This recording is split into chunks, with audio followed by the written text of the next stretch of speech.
झारखंड के शिक्षा मंत्री एवं झारखंड मुक्ति मोर्चा के कद्दावर नेता, जिन्हें झारखंड के लोग टाइगर के नाम से जानते थे, यानी जगन्नाथ महतो अब हमारे बीच नहीं रहे। पिछले कई वर्षों से वो बीमारी से जूझ रहे थे, जिसके बाद सरकार ने उनको हाथों हाथ कहीं न कहीं इलाज कराया और इलाज के बाद वो ठीक भी हो गए थे। लेकिन फिर एक बार फिर से उनकी तबीयत नासाज हुई। उसके बाद उनको चेन्नई में हॉस्पिटलाइज किया गया और इलाज के दौरान आज उनका निधन हो गया है। लिहाजा आज ये जानने और समझने की बेहद ज़रूरत है कि जगन्नाथ महतो झारखंड की स्कूली शिक्षा एवं साक्षरता विभाग के मंत्री थे। इस दौरान उन्होंने स्कूलों में आमूलचूल परिवर्तन के लिए कई खाका तैयार किया था। ज़ाहिरी तौर पर जो बदलाव स्कूलों में हम लोगों ने महसूस किया था वो ये कि जो स्कूल बिल्कुल कबाड़ की तरह बन गए थे, जो खंडहर में तब्दील हो गए थे, उन स्कूलों को फिर से जिंदा करने की कोशिश हुई थी। स्कूलों का जो रंग रोगन था, जो कलर था, जो कलर कॉम्बिनेशन था, उसे बदला गया था। हम उन तस्वीरों को आपको दिखाते हैं। इस वक्त हम मौजूद हैं एक स्कूल के प्रांगण में, परिसर में।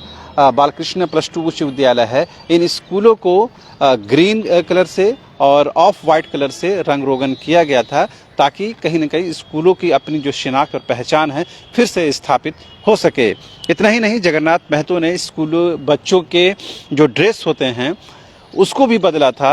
और जो प्राथमिक शिक्षा हो या उच्च शिक्षा हो या माध्यमिक शिक्षा हो, उन बच्चों को उस वर्ग में उसका विभेद करते हुए, उसका वर्गीकरण करते हुए बच्चों का जो ड्रेस कोड है वो तैयार किया था। जिसके बाद कहीं न कहीं स्कूलों में एक ये फील और ये महसूस हुआ था कि नए तरीके से झारखंड की हेमंत सोरेन सरकार स्कूलों को फिर से जिंदा करने की कोशिश कर रही है। ये तस्वीर आपको देख कर अंदाज़ा लग रहा होगा कि किस तरह से साफ सफाई मेंटेन की गई है, रंग रोगन किया गया है। हालांकि खबर ये है कि अब से थोड़ी देर पहले जगन्नाथ महतो के निधन की खबर जैसे ही झारखंड की 3.25 करोड़ जनता को प्राप्त होती है, तमाम सरकारी स्कूलों को बंद कर दिया जाता है, तमाम बच्चों को रिलीज़ कर दिया जाता है, तमाम शिक्षकों को कहीं न कहीं स्कूल से जाने का परमिशन होता है। क्योंकि कभी मॉर्निंग स्कूल चल रही हैं, कक्षाएं चल रही हैं, बावजूद इसके मंत्री के निधन के बाद स्कूलों को बंद करने का आदेश हुआ है। 2 दिन के राजकीय जो शोक की घोषणा हुई है। आज तमाम जो सरकारी जो ऑफिसेज हैं उसको बंद रखा गया है। बहरहाल हम स्कूल पर बात कर रहे हैं, स्कूल पर ही फोकस करते हैं और ये बताने और समझाने की हम कोशिश कर रहे हैं कि किस तरह जगन्नाथ महतो ने न सिर्फ स्कूलों के बाहरी आवरण को, न सिर्फ उनके फ्लेवर को चेंज किया, बल्कि स्कूली शिक्षा को बेहतर बनाने की हर मुमकिन कोशिश की। और सबसे बड़ा और अहम योगदान ये है कि स्कूलों के अंतर्गत जो एक्स्ट्रा करिकुलर एक्टिविटीज़ को उन्होंने बढ़ाया, और उससे भी महत्वपूर्ण ये है जो गैर शैक्षणिक कार्यों को लेकर के उनका हमेशा जोर रहता था कि शिक्षकों से सिर्फ शैक्षणिक कार्य ही लिया जाना चाहिए, एक्स्ट्रा कोई काम ऐसा नहीं होना चाहिए जिससे उनके पठन पाठन पर असर पड़े। आज जो तमाम शिक्षक संघों से बात हो रही है, तमाम शिक्षकों से बात हो रही है, तमाम लोग मर्माहत हैं और तमाम लोग याद कर रहे हैं कि ऐसा शिक्षा मंत्री उनके बीच पहले कभी नहीं रहा, और आने वाला भविष्य में क्या कुछ होगा कोई भी नहीं जानता है।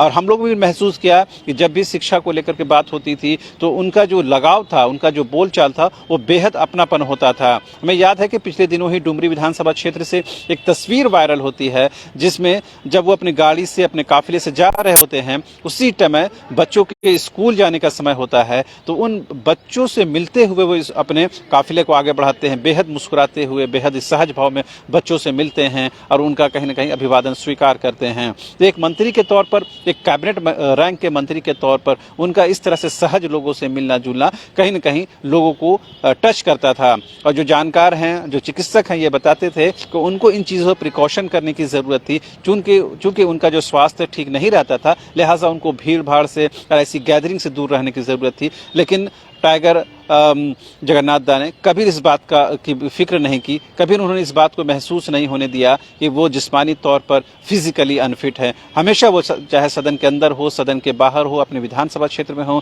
झारखंड की राजधानी में हो, स्कूलों में हो, अपने कार्यकर्ताओं के बीच में हो, शिक्षकों के बीच में हो, बच्चों के बीच में हो, आम लोगों के बीच में हो, तमाम लोगों के साथ वो सहज भाव से मिलते थे। और यही उनका जो व्यक्तित्व था, सबसे जुदा था, सबसे अलग था। हम लोगों ने भी महसूस किया है कि जब भी हम लोगों ने शिक्षा विभाग के किसी भी सवाल को लेकर उनके पास गए, उनको उन्होंने बेहद आसानी के साथ हमें समझाने की कोशिश की और ये बताने की कोशिश की कि स्कूली शिक्षा एवं साक्षरता विभाग किस तरह से तेजी के साथ काम कर रहा है। आमतौर पर ये शिकायत मिलती है कि जो शिक्षा मंत्री हैं या कैबिनेट रैंक के मंत्री जो होते हैं, उनके विभागीय सचिव के साथ बहुत ज़्यादा अगर ट्यूनिंग नहीं बैठती है तो उनके कामकाज पर उसके असरात होते हैं। लेकिन कई उनके कार्यकाल में कई शिक्षा सचिव आए गए, अभी वर्तमान में के रवि कुमार है, उनके साथ भी उनका बेहतरीन ट्यूनिंग थी। चाहे प्राथमिक शिक्षा निदेशक हो, तमाम अधिकारियों के साथ उनकी ट्यूनिंग रहती थी। यही वजह है कि पिछले उनके कार्यकाल के दौरान हम लोगों ने यह महसूस किया है कि स्कूलों में पठन पाठन को बेहतर बनाने की कोशिश हुई है।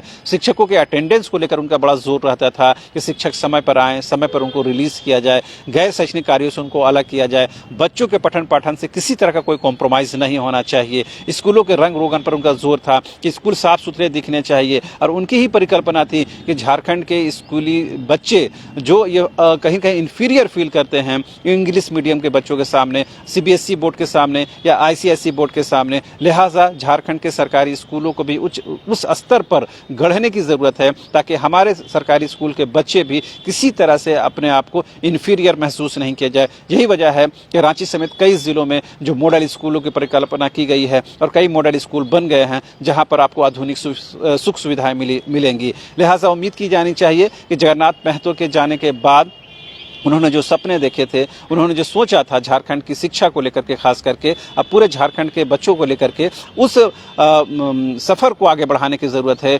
कोई भी उनके पद पर बैठे, लेकिन ये ज़रूर है कि जगन्नाथ महतो के सपने को आगे बढ़ाने की ज़रूरत है, तभी हम झारखंड की स्कूली शिक्षा को और बेहतर बना सकते हैं। एक स्कूल के प्रांगण से ये बोलते हुए हमें हर एक चीज़ को महसूस कर पा रहे हैं कि जगन्नाथ महतो अपने कार्यकाल के दौरान, अपनी ज़िंदगी के दौरान किस तरह से वो झारखंड की स्कूली शिक्षा को बेहतर बनाने की कोशिश कर रहे थे। झारखंड के तमाम बच्चों को की शिक्षा को लेकर वो कहीं न कहीं कर्तव्यनिष्ठ नजर आते थे और जब भी मिलते थे वो इस बात को दोहराते थे कि हमारे जो झारखंड के बच्चे हैं, आदिवासी हों, मूलवासी हों, यहाँ के वास्तविक बाशिंदे हों, वो किसी बच्चे से कम नहीं है, किसी प्रदेश से कम नहीं है। बस उनको बेहतर प्लेटफॉर्म देने की ज़रूरत है, बेहतर मंच देने की ज़रूरत है। उम्मीद की जानी चाहिए कि आज के दिन जगन्नाथ महतो के सपने को पूरा करने का हम अज़्म और इरादा करेंगे ताकि उनके ना रहने के बावजूद भी हम उनके सपनों के साथ जिंदा रह सके और उन सपनों को ज़मीन पर, सरजमी पर उतार कर हम उन्हें ख़राज अक़ीदत पेश कर सकें। फिलहाल आप देखते रहिए न्यूज़ बाइट्स को। मुझे और मेरा सहयोगी नीरज को दीजिए इजाज़त। नमस्कार।